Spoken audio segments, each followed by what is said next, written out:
Hello, hello. It is time for the tentative. Tentative. Okay. Tentative Black Metal Age tier list. This includes, as soon as you unlock Black Metal weapons, all the way up to right before you're making Mistlands weapons. So, it involves plains enemies, it involves Mistlands enemies in dungeons. So, I am going to be including weapons that are not technically unlocked with black metal if they are relevant in this age. Alright. Same rankings as usual. Let's get it started. Outclassed. Black Metal Axe. Relatively slow.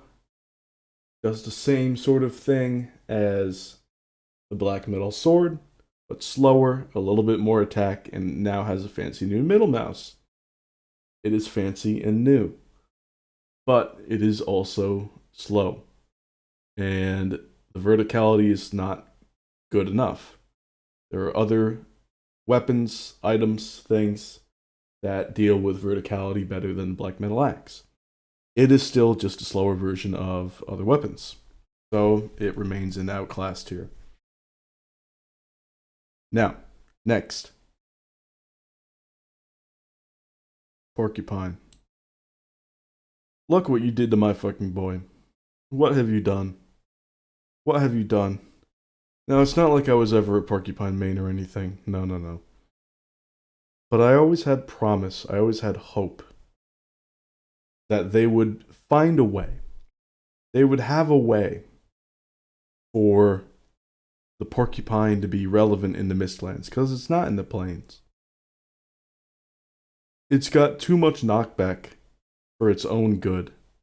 It can't combo like the Black Metal Sword does.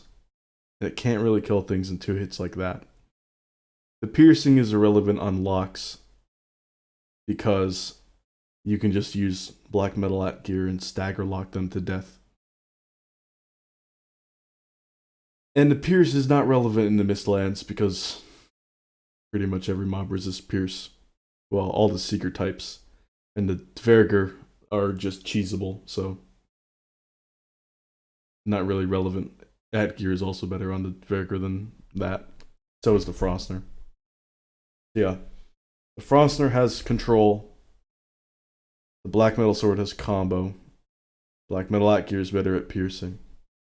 It's outclassed in every way. And it remains so in the Mistlands. In fact, if you go to any Seeker type wiki page on the Valheim wiki, it says in parentheses, Frostner actually deals more damage than the Porcupine. They did not give this thing a purpose to exist other than looking cool and being a weapon that, well, semi-combatants use because it's cheap.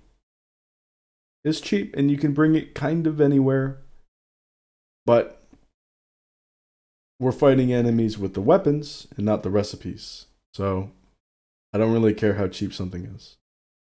It's irrelevant when you're actually in combat. Next up, Spear. Thanks, Spear. It's nice. It has range over the other two with the middle mouse. The aggro radius on that move is enormous, so very bad for fulling camps.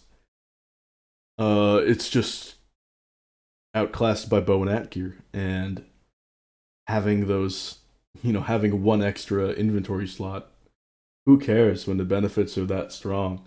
And the benefits of the bow and Atgeir are obscene, and I'll get to it later, but very strong, very good. Knife. It's okay. It's fast. Got decent DPS. At this point, you're using it to invest towards Skull and Hati, which will be relevant coming soon. I think tomorrow I'm going to make a video on Staff of Protection. But yeah, because of mages and co-op, having one stamina food has been relevant for the first time, like, ever. And because of that, now knives enter the fray, specifically Skull and Hottie. But if you're going to be using knives for some niche DPS in co-op, you better be investing in knife skills heading up from base all the way from flint to black metal. So I think certain builds are going to be really good to have a pocket knife just to invest towards that. And yeah, it's quick, it's nice. Add it with parry shield, it's okay. But I mean, I would really drop this down if it wasn't for that. Like I originally had it in C tier, but I actually found out in calculations that the DPS is better with the black metal sword than even with the knife, especially because of the range and the way that it can combo multiple fallings at the same time. So yeah, if it wasn't for Skull and Hottie, this would be down, but it remains in C tier. Next up, I'm actually going to move this up. B tier. Iron Sledge. You're not going to use this as a normal weapon. Get out in the open? Never. Never ever. Too slow. Not enough damage. Really terrible. However, you got a couple of grows on you. You can use it to get out scot-free. Going to be your best bet in that situation. By far. Also, if you got fallings behind barriers, or if you're up on a steep part of a plains rock, you can absolutely cheese the shit out of fallings.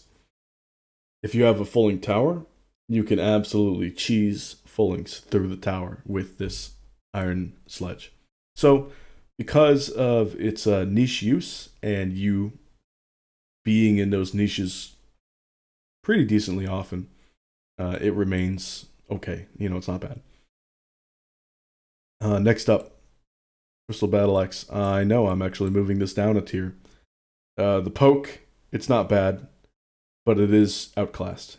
It's pretty good, right? The poke, you poke with the middle mouse, staggers a fulling, you follow up with the regular attack and it's dead.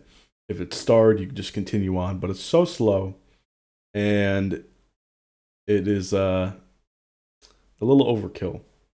Plus, out in the open, if you have a bunch of regular dudes, regular fullings, a lot of them are just going to circle around you, and you're going to be stuck in that combo loop.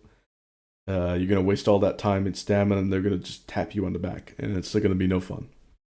So, what's the best way to use this? Sentinel Shack. Okay. Using additional strats, which I'll get to later, you pick off all the dangerous targets that can destroy buildings, so shamans and berserkers, and then you pop bone mass. You run and aggro all of them, and then run into a building where it creates an artificial choke point. And then you can just click and hold and absolutely shred fullings to death. Because of that niche situation, and it has some general good use, I have it in B tier. Yeah.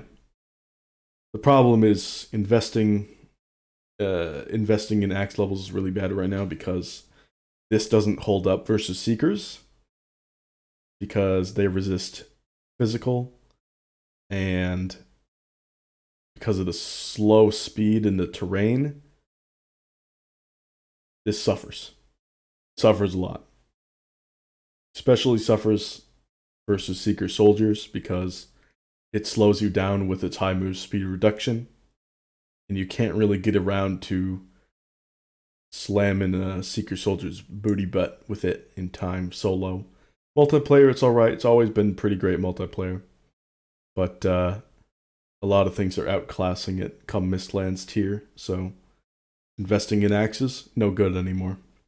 The only axe you get in Mistlands is the Jotunbane. I don't know why Mistlands doesn't have its own battle axe.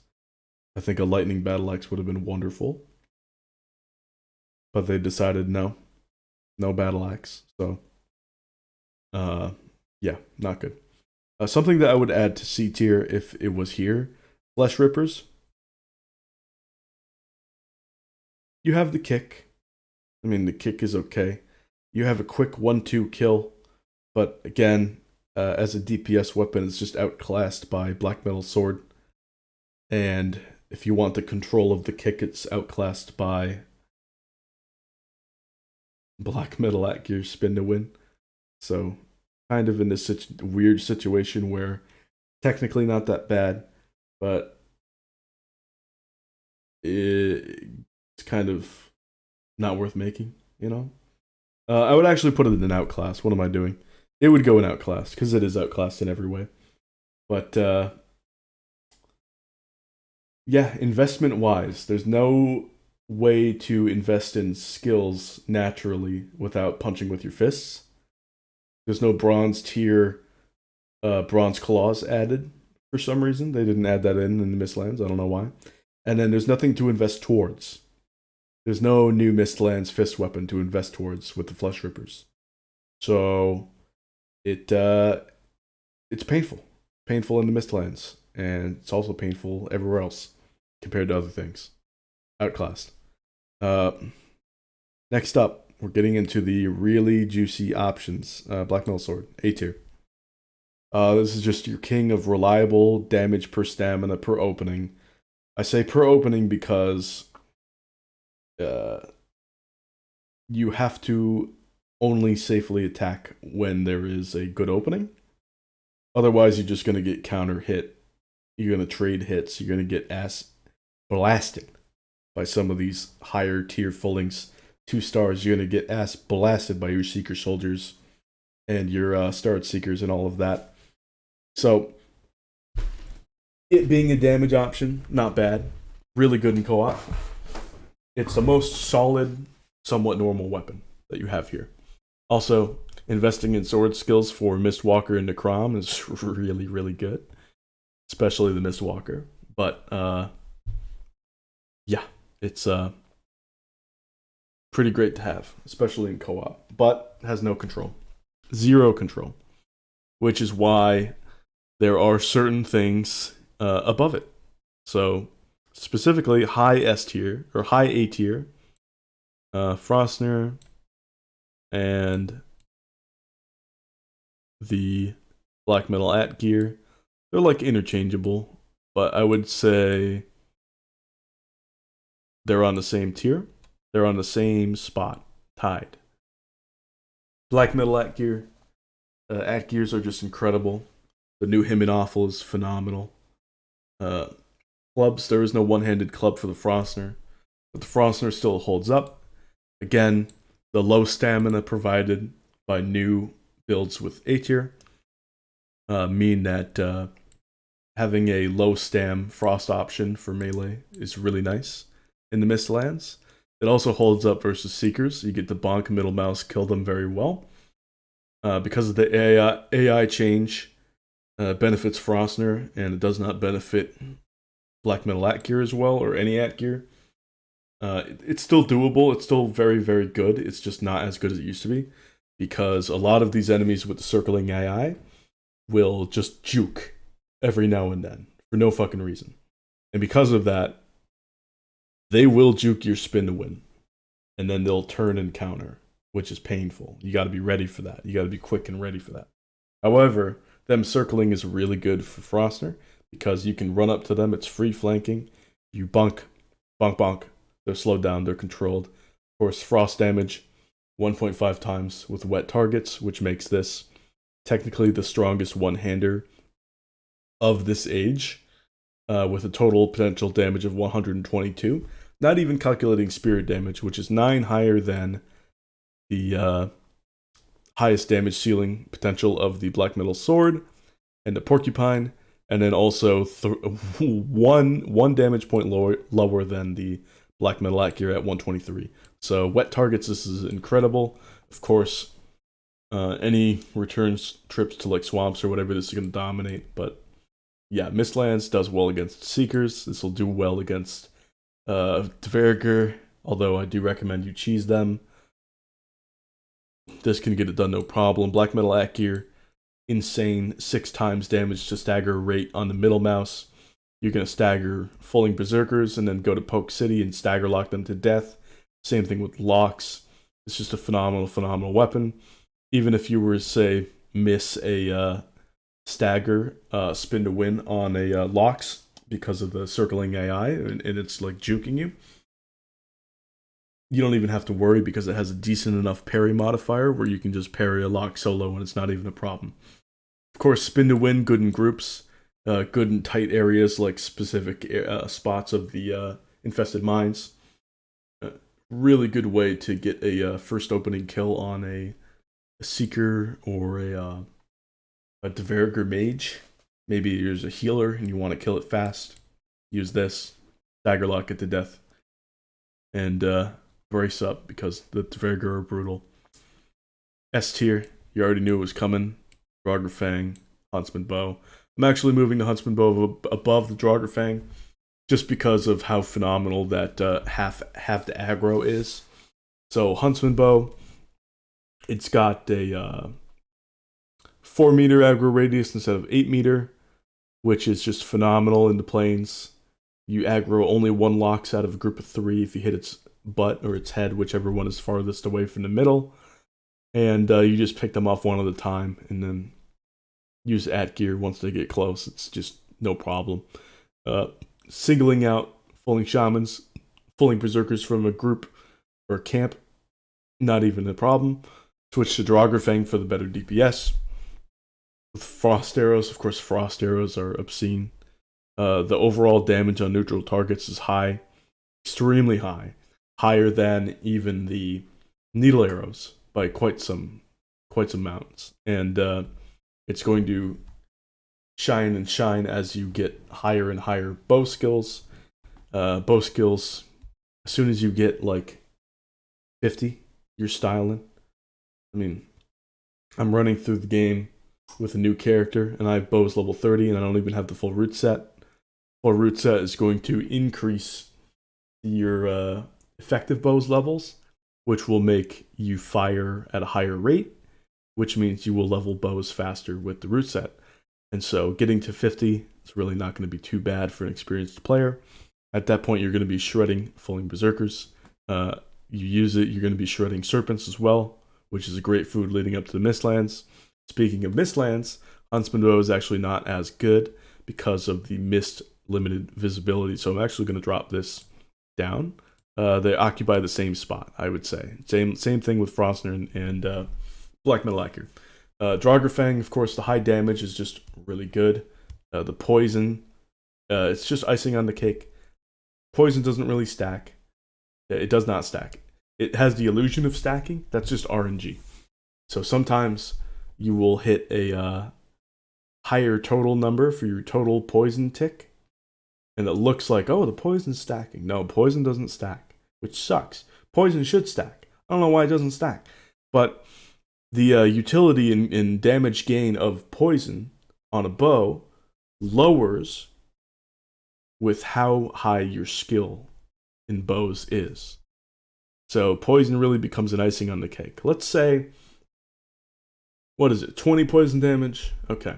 You're only getting the full 20 poison damage if you wait a few seconds.